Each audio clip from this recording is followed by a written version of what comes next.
Hi everybody, it's Alan Coulthard here, and this is the first of a new series of interviews called Music Legends.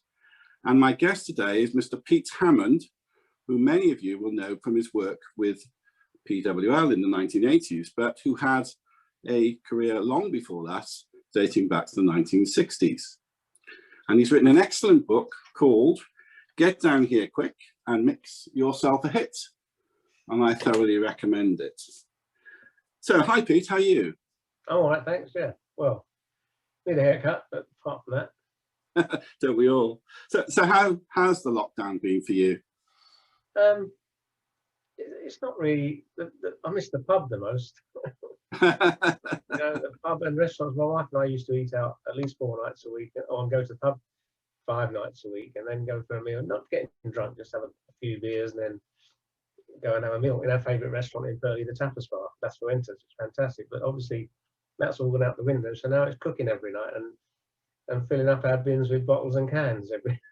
Yeah, tell me about it. But we have been. Wife and I have been walking every day, or when the weather's okay. I've lost a stone from walking.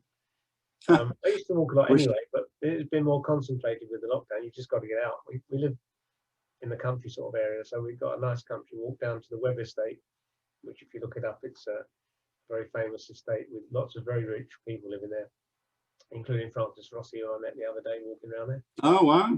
And Nick Straker lives near you, doesn't he? Nick Straker? No, he doesn't live near me, but he's often up this way because his girlfriend lives in Coulsdon. And we walk as well, and we often bump into him walking around the same area as we walk around. So, yeah, he's off to see Nick. We'll talk about Nick a bit later on.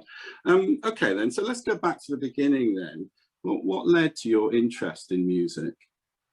It was Dwayne Eddy with his electric guitar, twangy guitar, and also Eddie Cochran with the same sort of guitar sound at the beginning of the record, ding ding ding ding ding, and that just hooked me. That sound I just kept playing the intro over and over again. Electric guitar sounds. That's what drew me in. What sort of age was that in your life? You quite young? Or? Yeah, I must have been about 12 or 13, I guess. I can't remember now. You'd have to look up the year. A long time ago. Yeah. Okay, then. So your first band was the Black Cats, wasn't it? So can you just explain a little bit about the band and how you got together? Oh, it was my mate John across the road. He had an electric guitar and I didn't. And he couldn't play, and we split up. We fell out over something, and we didn't talk to each other for about 6 months. And I got an acoustic guitar my mum bought me, and I learned to play some tunes on it by watching other guitarists at my mum's working man's club. And then eventually John and I made friends again, and I started playing, and he said, "How'd you do that?" And that was it. I started teaching him what I'd learned, and then he was off on his own after that. He just used to make horrible noises with it before, with his Watkins copycat echo chamber and everything. And then we got a friend of ours from across the road to play drums, and some other friends from school, and we put together a band playing mostly Beatles and Stones things. In those days, that was what was happening. I can still remember the first rehearsal we had in my mate Roger's front room. He was playing the drums, and we were playing "Love Me Do," and it just sounded fantastic. It was so different to everything else that was about at the time. But we did do a bit before that. We had a little 3-piece before that with another one of the guys from around the road who was a singer. I don't know what we called ourselves then. I don't think we called ourselves anything. We just did everyone kept telling us to turn it down. I remember that. We played all Johnny Kids and the Pirates and those sort of things, all 60s records that were about in our era. Sorry. You've met quite a lot of famous people down the way, haven't you? And you met Jeff Beck around that time, is that right? A little bit later on that. I was about 15, 16, I think, and I was working in a TV shop. My mum found me this job. I was either going to do technical drawing or I was going to work in electronics of some sort. She found me this job, and I was in there. I was learned to fix irons and fires and lamps and everything else, and used to go 1 day a week to college to study TV repairs. And there was another guy working there called Derek Hill. He was the field engineer. He was always out on the road doing things, and occasionally I used to have to go out with him on the van. And we got chatting. We used to go for a sausage sandwich before we went to do the jobs and everything in the cafe. And turns out he's in the group. And he said, "Oh, you want to come see my guitar? She's really good." I said, "Okay, well," he said, "bring your guitar in and we'll have a little jam." So I took my bass guitar into work one day, and in the lunch hour we went round to Derek's house. That was the guy who was the singer. And there was Jeff Beck, and that was his guitar player. And we just sat down and we jammed, and that was it. And then we became sort of friends. And although I was a lot younger than them, we used to knock about together in these Zephyr all over the place. He used to come to gigs with us, with other bands that were playing. And I'll never forget one place in Coulsdon, there was a band playing there, and there was lots of girls there and boys there. And then the girls weren't paying much attention to the band. And then I went up and said to the guy, can my mate have a go on the lead guitar? And he said, "Yeah, go on." So Jeff went up there and he just captivated everybody. The girls all stopped and watched him. He was just quite phenomenal. He still is, yeah. So legend. That was Jeff. Then he went off and joined the Yardbirds, and I didn't really see him. I bumped into him a few years back in Metropolis Studio. We had a chat there, recounted the old days, but I haven't seen him since then, really. So you were a support act, weren't you, a bit later on?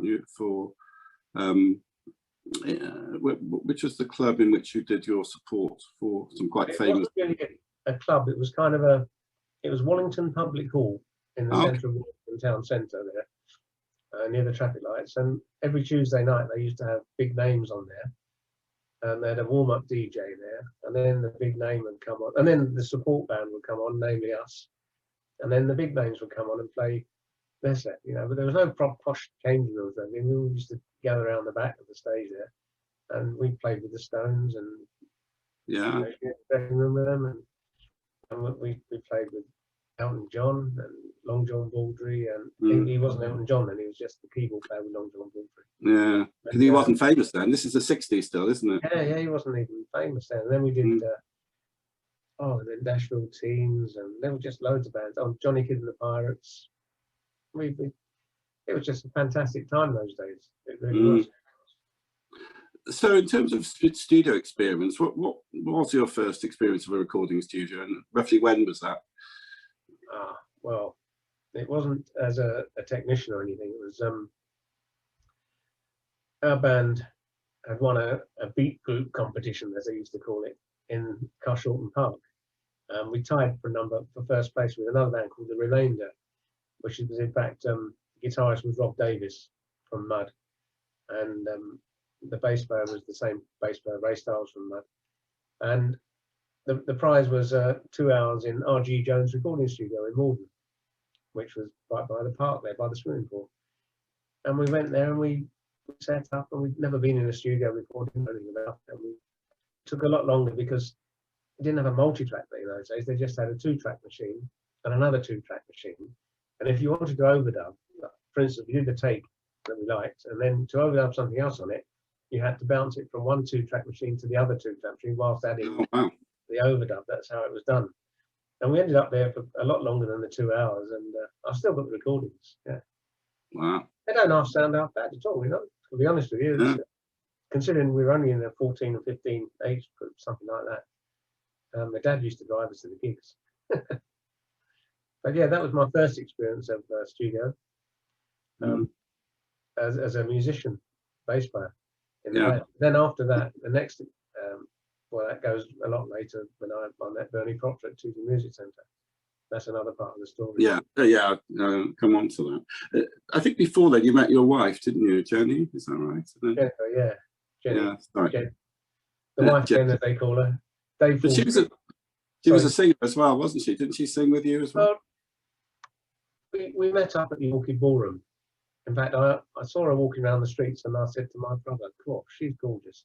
And he said, "Yeah, that's Jenny." I said, "No, not that little girl who used to play out the front." "Yeah, that's her." I said, "Crikey, she's changed. She was all blonde and everything, and tan from holiday." And anyway, I eventually got to go out with them. She sat on my wooden box in my TV van where I gave her a lift, and everyone takes the mickey out of that. But that was our first sort of proper meeting, and we just started going out together. And then she had singing lessons, and there was another girl that the guitarist John was going out with. She was a natural harmonist, and we're doing a gig one day. There was no one there. It was boring. and the girls picked up a mic and started singing along. My wife had had some singing lessons, and so we thought, this is good. Let's get the girls in the band. Not only that, we make more money. So we got the girls and we put them up front, and they're both pretty girls and very pretty girls, and we got them in hot pants and everything else. And then we moved on because my wife was really into Motown and Stax. She had all the records, and we started learning these Can't Hurry Love and all those things, and Rescue Me, Fontella Bass, and we used to play all that kind of stuff. And we were the only band doing that at the time, and we used to get loads of work because we played it well. I was a really good bass player at Mo. I've never been good at slapping the stuff, but I was a really good this type of bass player. You know, I never could get the thumb thing together. Anyway, we just got lots of work, and then we became known as the Focal Point. At one point, we changed. Then we were the Hammond sound because the drummer's name was Hammond, and I was Hammond, and Jenny was Hammond, so we became the Hammond sound. And then later after that, we thought that was a bit naff, so we called it the Focal Point, which was probably the last name we used. Yeah. So I think that takes us up towards Tooting Music Centre, probably, doesn't it? So do you want to just tell us a bit how that happened? And well, I hate being boring, but by now I was a fully fledged colour TV engineer, and I hadn't quite got my colour TV qualifications, but I was out on the road mending televisions, and I got this job at the Co-op, Royal Arsenal Co-op in Tooting. They used to call it RACS, and I looked after all the TVs on my patch. I made sure they were fixed properly. I was conscientious, and then they were actually good TVs, but they hadn't been looked after properly, so they started behaving themselves. And so I used to go into the workshop, and they say, well, there's nothing for you today. Your patch is all right. I said, what would I do? Well, you can't stay here. You've got to go out. The guys on the bench, the union, those guys will get the hump, walk out. So you've got to go out on the road. I said, well, I'll go out then. And he said, yeah, phone me in lunchtime or something. So I had all this spare time. I even had my own petrol pump as much as I wanted to fill up with fuel. So I thought, what can I do with all this spare time? First of all, my wife and I used to go to Brighton, or go whatever, you know. I was getting paid £100 a week. I was getting, and a car and petrol, which was a lot back in those days. In the end, I thought, I can't keep going out spending money. Let's see if I can make some money. So I went round all the studios, got the melody maker, and looked them up, and they all said go away. By then I was 29, I think 28, something like that. Might have been 27. Anyway. The only one who said anything at all was Bernie Proctor at Tooting Music Centre, and he said, no, I don't need anybody, but I might do. I'm moving studio, and I might need someone in a month's time. My maintenance man's gone to Canada, and I don't have anybody. So I was back there a month to the day, and he said, oh, I'm not quite ready yet, you know. I said, okay. And then we got talking, and he said, you don't get, I told him I'm fixed televisions, and he said, you don't get any second-hand colour TVs, do you? Portable ones. I said, I just happened to have one in the car, actually. I've just picked it up from somebody who didn't want it. So we did a deal. I sold him this television for 50 quid, and he gave me the 50 quid and 2 hours recording in the studio. So I dragged the wife in there. I didn't want to bring the rest of the band because I'd always been pushed to one side in the band because they were all bigger than me and everything. And John especially was quite dominant. And I thought, well, I'll do this on mine and get a bit. I was forced into playing bass. I didn't want to play bass. I wanted to play guitar, really. Anyway, so I met some musicians in the studio, and we put down a record. And while I was there, I fixed a couple of things that weren't right. And then I just sort of became someone who hung around the studio. I became a familiar face in there. Oh, I had a synthesizer. That's it. I bought this Davily synthesizer from a music shop around the corner because I had loads of money. I didn't know what to do with it. I thought I'd buy one of those. Yeah. And a reggae session came in, and I was messing about with it. And they, oh man, we want to use this on our record. So I let them use it on their record. And the next thing, I was hanging around reggae sessions, and people were using my synthesizer, and that was really all it was. I used to get my jobs, go and do a couple of jobs if I had any, then go and hang out at the studio all day. And we just used to have a laugh, nothing much. And if sessions came in, you know, I couldn't really hang around on the actual session. But then I started. Well, it wasn't then, it was after that. After the studio got flooded, that we had to rebuild it. And it was after that I actually started doing sessions as an engineer. Before that, I was just fixing stuff. But after the studio got flooded badly, we built it in a new. It had two music shops. One was a double-story one, and one was the studio was in the basement, and it was only a single-story building. So we moved out of the single story into the double story, built the studio above it. Took us a few months to do it, and then I just started doing the overflow engineering when Ricky Norton, the other engineer, he couldn't do it. He died recently, funny enough. He was younger than me, I think, but he got stomach cancer and he was suffering from agoraphobia. Oh. What's agoraphobia? When you can't go out. Yeah. He used to smoke loads of dope all the time. So I think in the end he became a recluse, and I don't know what happened to him then. I just heard from his brother that he died. But anyway, so he looked a bit like Rod Stewart, the hair and everything. You know, he's a right character. He was a really funny guy. Bit of a thief though, bit of a tea leaf, but a really funny guy. Anyway, that was TMC early days, really. Yeah. So that sort of coincided with the glam rock era, is that right? Am I thinking we're talking about? Did it coincide with the glam rock era? We're in the 70s now. It did, yeah, because Mud were friends of ours from the competition and everything, and they knew Bernie because Bernie was the local music shop. It was a music shop as well as a studio, I should say that. It was a music shop first before it became a studio. And Rob Davis and that used to come in, and it was beneath them to use our studio because they were working with Chin and Chapman. But the house was ideal for rehearsing in. It was a big open space inside. So they used to come in and rehearse and occasionally put down a demo. And the same thing happened with the Glitter Band. They used to come in, John Springate and Terry Shepherd and that. They were the main writers. And they'd come in and it was all a big laugh and giggle, but they used to put down demos and then go somewhere else to record it properly. But in fact, we know they used to use our recording, our tape, because we put ours on and it phased with the record, which would only phase with the record if it was exactly the same recording.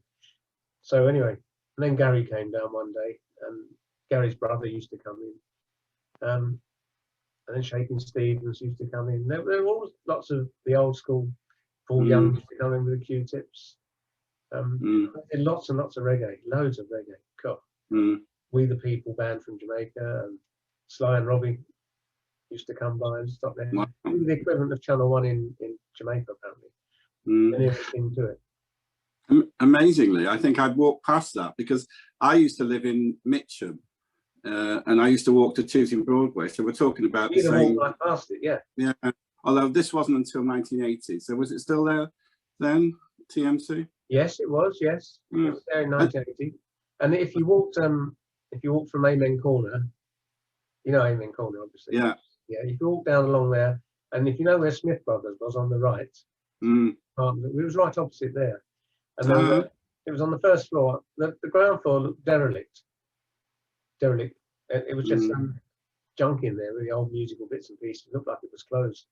But upstairs on the first floor, above the window, there was a big placard and a caricature of Bernie Proctor, because everyone was always drawing these weird caricatures of him, profiles, because he had a strange profile and the glasses and everything, and that was, and it said TMC Studios up there. But you must have seen it. Yeah, I've got a vague recollection, but I can't usually remember. Right next door to Costa's, the shoe shop, where they used to make handmade shoes in there, just past the Mitre Pub.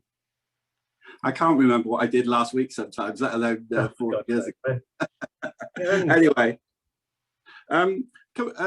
is it right now that we should move forward to new music and Nick Drake, or is there anything before that you want to talk about? Before that, it was really just reggae sessions and other odd things that Ricky couldn't cope with, or was too stoned to do, or get out of bed, whatever. But then it moved on to then I joined the band. So I had a band at that point, which I'd met from guys in the studio. Phil Towner was the drummer. I met him when I bought the Davley synthesizer in Terry Walsh and Bobby Kevin's music shop. And he was a drummer, and he was always picking his nose like this and fiddling with drums and non-stop tapping. And he came in on a session one day, and I thought, this guy's an amazing drummer. And I said, do you do any gigs? Do you want to have a jam? We had a jam, and he said, I really like your funky style, because he was into rock at that point. Anyway, we got a band together with a keyboard player called Nick Bailey, who was actually Nick Straker, and Phil was on drums, and we found a guitarist called Dave Mack, who was phenomenal, but I don't know where he is now. And then one day Limmy from Limmy and the Family Cooking came in. he wasn't doing it, he was just hanging out on a session with somebody else. And after the session, he sat down and played the piano, and I just thought, Christ, I've never heard anybody sing like this before. And, you know, it was a real class act. And I said, what are you doing? He said, nothing. He said, my sister's in the band, they've gone back to America, I'm just hanging out with a girl down in Stockwell. I said, you fancy doing some gigs? And he said, yeah, man, I need the money. And that was it. We joined up, and then we were seen by an agent when we were playing the Goodhue circuit. They used to have lots of discos around the place, Tracy's, Ipswich, and the Eclipsing calls them, which is where we got spotted by an agent. And he said, I'll get you loads of work. And he did. And we started getting gigs abroad, and we went to Sweden, and went to Holland and Ireland. In the end, Limmy was a drunk, and he started causing all sorts of problems when he was drunk. And it was hard to keep him off the beer, or the whiskey, really, or brandy, whatever it was. He'd drink anything. And in the end, it was a big blow up one night at Caister, I think it was. And the guys just said, I don't want to work with him anymore. And that was it. I went to work in the studio. The band folded up. And I said, I've had enough of this road, driving up and down motorways. I was doing all the driving myself and mending the van and everything, and management, basically. I just had enough of it. So right at that point, Ricky, the engineer, the dope smoking engineer, he got thrown in jail because he'd been nicking stuff in Streatham or something from shop windows, and an African band had turned up from Sierra Leone, and there was no engineer. So Bernie said to me, we sat and waited for Ricky for ages until we discovered he was in police custody. And then Ricky said, well, can you do it? I said, yeah. I didn't have, I've been made redundant from my TV job a few weeks before. So so that was it. I sat down and did this African band, which was great. And I started earning money. And that's when we started making our own demos with music. The Nick Straker band. It was just Nick and Tony, really. Tony Nance would write the songs, and Nick was just Nick Bailey writing songs. And before that, we did have Limmy introduced us to a guy called Simon Cohen, who set himself up to be our songwriter and head of our production company, which we set up with Bernie, but that was a load of rubbish.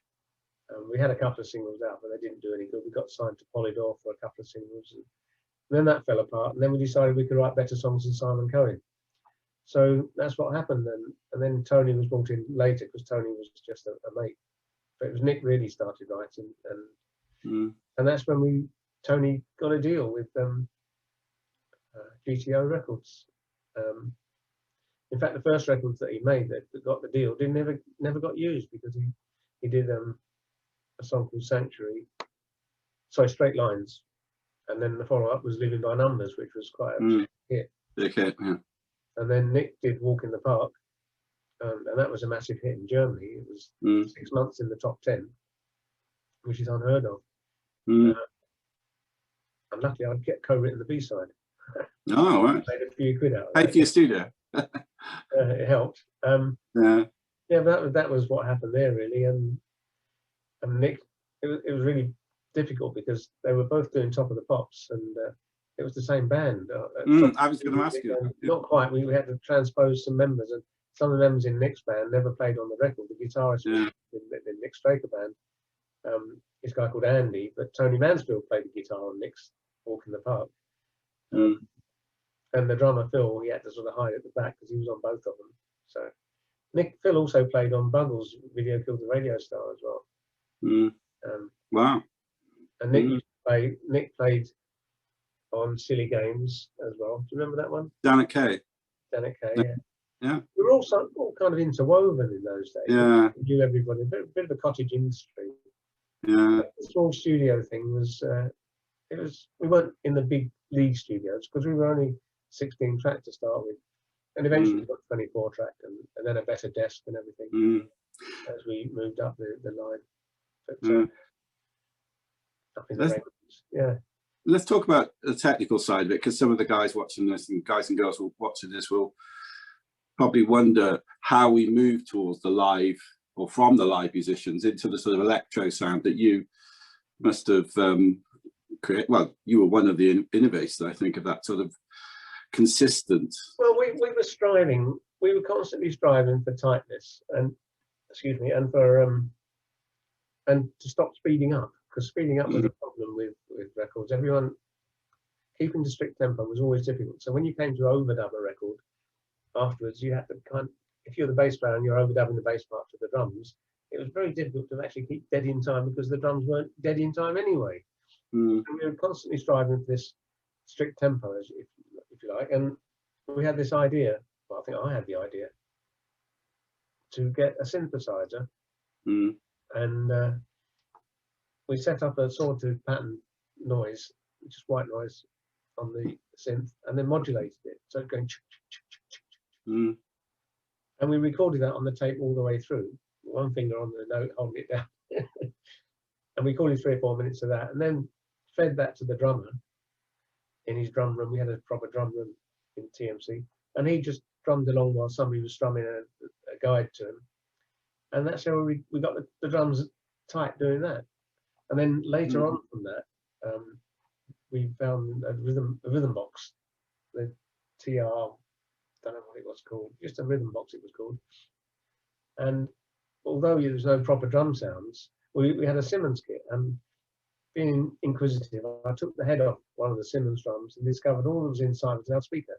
So when you hit the head, which were plastic, the Simmons heads, it created a plastic spike, and the speaker picked that up and fed it back to the Simmons module and just made a drum sound. So I said, well, it's just a sound. I can put, if I take some of the sounds from the rhythm box and gate them apart, because it only had a mono output. So I thought, if I gate the bass drum and the snare drum separately, with using filters and everything, I can separate those two sounds and send them to the Simmons kit, which is what I did. And we ended up with a really tight Simmons drum kit, if you know what I mean. Just bass drum and snare, that's all. And that enabled us to get really tight backing tracks. And then, of course, later on, the Lynn drum came along, but that was way later on. That was more late 79, 80, I think it was.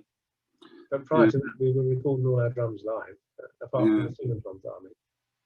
Because I think George Moroder was starting to use sequencers, wasn't he? About 70. I think so. And it definitely sounds like it when you listen to the records.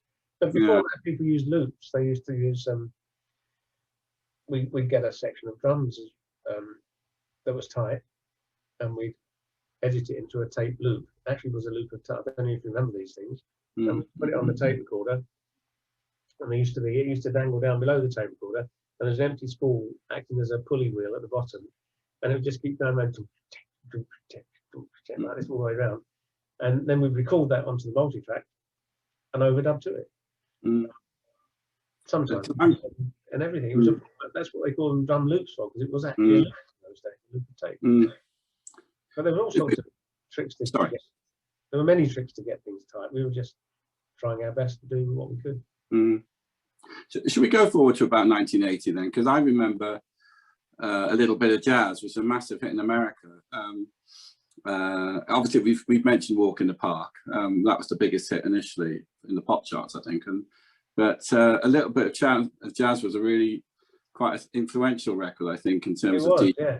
I didn't really have much to do with a little bit of jazz. I did a bit of work on it with Nick, but I was busy doing other stuff, and he was just doing that with Andy Gerris.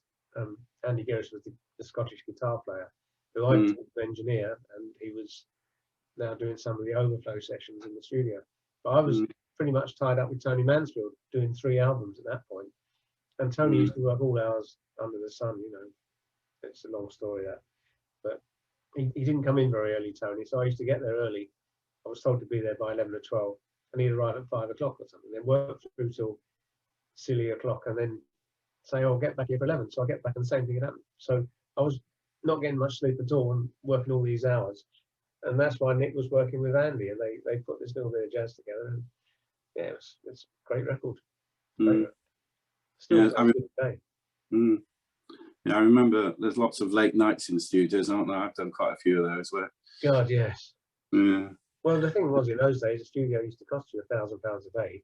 So you had to get as much done in the day as you could. So you ended up working out till, and you couldn't do a recall very easily, like we can now. With this I got here, you just, when you finish, just leave it as it is and come back to the next day or a week later, whatever. It's still exactly the same. But in those days, you couldn't. You had to just start again, get it all up again. So you had to make the best of it. I've come out of many studios that hearing the birds singing. Yeah, so have I. Well, actually, that's a good link it towards PWL era. But am I missing anything out if we move forward to that? Is there anything between 80 and when you met Pete? Well, there was the bit with Peter Collins. Okay, explain about that. Peter Collins. Well, he was sharing an office with a guy called Paul Linton. Yeah. Paul Linton was Nick Straker's publisher, and Peter Collins was saying, "Have you heard that Living by Numbers and this Walking the Park? Where are these sounds coming from?" And Paul said, "Right, it's Pete Hammond and his crew down at Tooting Music Centre." He said, "Can you introduce me?" So Pete came down and he said, "Can you mix a track for me?" I said, "Yeah." And he'd written this song called Fear of Flying, I think it was. And he came in, he's a really short guy. And I am short, but he was much shorter than me. Neatly manicured hands, everything, a little beard. And he had a little small flight case kind of box that was his, with all American symbols on it, because he was producing Matchbox at the time, which were I've heard them. rockabilly sort of thing. Yeah. Anyway, we did this track together and we got on really well. And then he said, "Pete's been just been on loan, Waterman just been on loan," because Peter Collins and Peter Waterman were together in a company called Loose Ends Productions. Waterman was kind of the management man, and Peter was the producer. Anyway, he said, "You're going to have to help me out on this." He said, "I've just been told I'm doing a band called the Lambretters. It's a mod band and I haven't got a bloody clue." He said, "You're going to have to help me out." And I said, "Okay, we'll do it together." So we did, and we did Poison Ivy, and then we did an album, and then we did another band called the Piranhas, in which Pete Waterman himself came down to the studio, and he was huge in those days. I mean, he was really fat, and he bought a loaf of bread in the baker's next door, and he ate the whole loaf while the session was going. One of those crusty ones, you know. Wow. And he was so big he couldn't get in the chairs. The arms wouldn't let him sit in there, you know. He was just really tiny in those days. Yeah. And, it was good fun though. We had a laugh, and then Peter Collins didn't like the studio. He didn't like Tooting Music Centre. Didn't like Bernie. Didn't like Bernie's son. And it wasn't a very clean place. Difficult to get a cup of tea. It's a bit scruffy, if you know what I mean. A bit funky. And he liked things a bit with his manicured nails and everything. And so he kept ringing and asking if I could go and do something somewhere else. And Bernie said no. Then one day he got hold of me and he said, "Can you come to and do a Bell Stars session with me?" So I said, "Well, yeah, well, I'll have to make some excuse about why I'm not here." And so I went off to Trident Studios and we recorded Sign of the Times and some other tracks, in which I played the bass on because the girl couldn't do it. Kept struggling with the bass line that she'd come up with, and Peter Collins was getting very frustrated. So I was trying to help, saying to the girl, "You know, you do it." Leslie, her name was. I said, "If you try doing it like this, often you think, no, if you're so good, you do it." So I said, "All right." Peter Collins said, "Go on, do it quick, let's get on." And that's it. I played the bass. I've only just managed to prove that just recently to get PPL out of it, because for years I couldn't prove it. And I found Peter Collins in America, and I called him up or emailed him, and I said, "Could you drop me a letter as producer to say that I did play the bass on it?" And he did. And now I get the number. So great, good on you. Yeah, has to be done. Has to be done. Yeah, I actually did a remix of Nick Kershaw. Was that anything to do with Peter Collins? And yes, he was producing Nick Kershaw. Yeah, I thought I did a little bit with Nick on Nick's tracks. I can't remember what I did now. I know I did a little bit over at Psalm East, I think. And then I did quite a bit with Anne Dudley as well in those days. Is he? Yeah. She was with the Art of Noise. Yeah, they were signed to TMC, weren't they? Anne's a lovely sort of school teacher person, and she came into TMC one day. We were doing some strings, and she'd been employed to do the arrangement, and we got on really well. And then she asked me, "Can I come and engineer some stuff? And can I teach her husband Roger how to engineer?" And so we got really drunk one night together, me and Roger and my wife up in London. But yeah, we had great times there. We worked in Air when it was about Top Shop there. We did the Techno Twins up there. We had a very bad experience with it's in the book actually, about the maintenance man in Marquee Studios. He raised our tape for us while he was checking the tapes. And they had to give us the drummer cost 600 quid. You had to get him back, and they gave us a load of champagne, and we had to re-record everything. Just ruined it. Oh, that's the nightmare, isn't it? Nightmare scenario. Mike Pickin, his name was. He ended up as being the maintenance man at PWL. But he was very odd, very odd. Anyway, another story.